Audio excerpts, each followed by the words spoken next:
one situation. I was only in court there again not too long ago. I was only in court last week, and the week before Christmas I was in court as well. So last week I was in court for the plants I planted. So that's why I was on with you the last time. Actually, it was during my civil disobedience. I was planting cannabis plants across the city, across the island of Ireland. Actually, we even planted them in different counties and all. Travelled up and planted them alongside the mother of patients having to use cannabis illegally, trying to get a license and all that stuff. So I was in court for some of those ones for here in Cork City. So I had 6 charges of cultivation for 6 different locations, 32 cannabis plants in total. So that's I was in court the last week for that. I arrived into court. I was wearing my Rastafarian coloured from top to bottom tricolour, cannabis emblazoned, cannabis leaf emblazoned. It just has a big cannabis leaf down the tracksuit, like so. Like I was wearing my pride colours, to make that kind of comparison there. So I went in there completely blazed out my cannabis pride colours, and I stood up there in front of the judge and I spoke up to represent myself. The judge was trying to impose my right to free legal aid, that I have a right to legal representation should I so wish. And she was like, I would really advise you. Like, she was trying to intimidate me. And I just stood there, man, kept my head high, and I was like, no, I'm more than happy to proceed with the case, judge, and represent myself. I'm more than capable of speaking up for myself, judge. Thank you very much. And the judge said, yeah, no problem. And if any time you change your mind, she said, she goes, you can get free legal aid. And I'll just remind you that I would really suggest that you do, because these are serious charges. I was like, yeah, no, I'm very well aware of the seriousness of the charges, judge. Thanks very much, I said. And I goes, is that also, judge? Am I free to go? And she goes, yeah, that's all. Nah, I left the court then at that point. So I kept all nice and polite. I'm going to be back in the court, I believe, on just look at the calendar there. I think it's the 6th of March. Yeah, the 5th or the 6th of March. I don't know, is it the Tuesday or the Wednesday? I must fucking be sure of that now. I wouldn't want to be showing up on the wrong. But I'll be getting to stand up for myself there in that case. Then before Christmas, I was back up in court as well for another case where last year, or in 2021, November 2021, I think it was, we marched into a Garda station down in Dungarvan. We handed in a CBD cannabis joint in a protest because CBD cannabis is still illegal over here in Ireland, unfortunately. They've been raiding some of the stores here. One of the stores, the store owner had his home raided the weekend before the protest where we went in with it. He was held overnight in the Garda station's holding cell, held in there overnight in a cold damn cell for the crime of providing a high quality CBD product to the community, where some of the patients or some of the customers of his are parents of young kids who suffer with things like autism.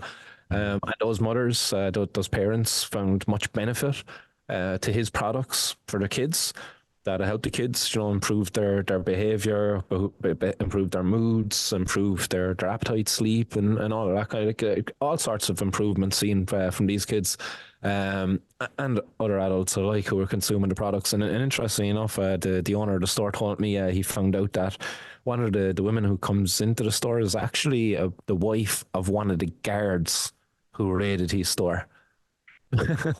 Which is just it's so crazy, like, that this goes on. How does this exist? Because like we're fucking in some sort of a twisted movie or something.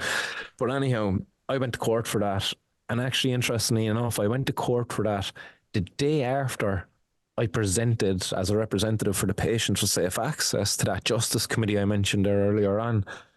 So the very next day after being up there with the government, I was in court in front of a judge for a protest where I went into a guard station with a CBD joint, and you know what that judge saw fit as a punishment for me on that day? A 2-month prison sentence. So that judge, that was in July of 2023.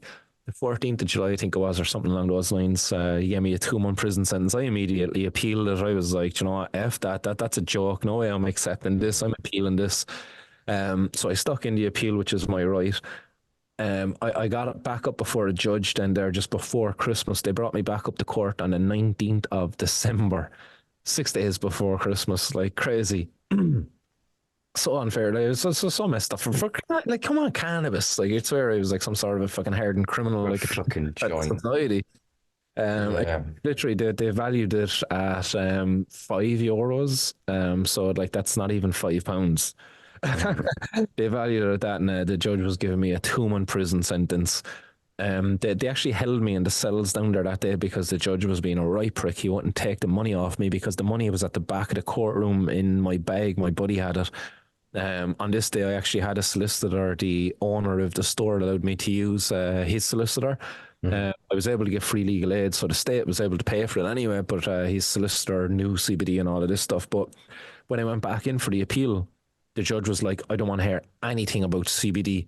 She was like, all I want to know is that was cannabis, and cannabis is illegal, and the levels of THC, the levels of CBD are irrelevant to this case.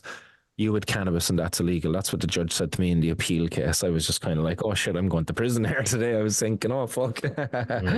But what she done in the end, she actually gave me the opportunity to pay a €200 donation to the local St. Vincent de Paul charity, which is basically a charity that helps the poor people within the community. And as it was Christmas week, and I was just like, you know what, fuck it, I'll just pay it. I'm going to kind of end my protest. I'm like, this is a win in a sense. Like I got to walk out of the court with no conviction that day. But it wasn't the win I wanted. I wanted to stand the ground and win it based upon my argument, not based upon being able to give €200 to the fucking charity.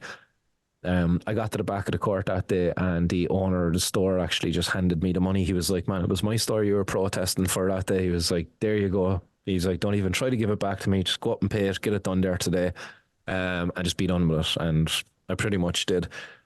So it was a little win. I didn't go to prison. It was Christmas week. I got to go home, enjoy Christmas with my family and stuff. I didn't have to be the martyr that week, even though I was tempted, like, you know what I mean? As much as my family probably would have hated me for like being that fucking, you know, because it would have been selfish. You know, it was selfless but selfish as well, like, because it was what I wanted to do. But obviously, I like, there's no dad doesn't want to be with their family for Christmas, but that was what I was willing to sacrifice to show, like, what this means, how much this fucking argument meant to me, like, that this is my right to be able to do this. This is my right to be able to protest first and foremost, like what that was. But at the same time, this is my right to be able to possess this plant, like to be able to consume this plant, to be able to even grow this plant. Like, that's going to be my argument in my future case going forward. It's my right. I'm going to be going in there arguing on the human rights ground. In the future cases, I want to win the future cases in an actual sense of winning. I'm not going paying a donation next time. I'm going to prison. I'm winning. It's one or the other. Like, I'm winning the way I want to win, which is fucking a way in which I set a precedent that everybody in Ireland will get a right to grow over what I will have achieved, hopefully. And that's not that I want to be big headed. I don't want to do it to be the person who fucking done it. I just want to do it so it's done. You know what I mean? I just want it to be done. Like, I would gladly do it anonymously if needed. Like, but unfortunately, like, that's not how martyrism works. You know, it's not done anonymously, but we need people to do this.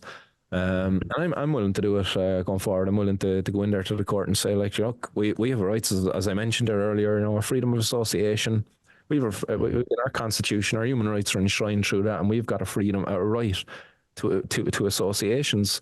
That's the freedom to be able to freely associate in society based upon different things, like based upon, you know, your political beliefs, based upon your religious beliefs. No government should have the right to be able to say, like, that you shouldn't be able to associate with this person because of this. And that's basically what's happening because of the prohibition.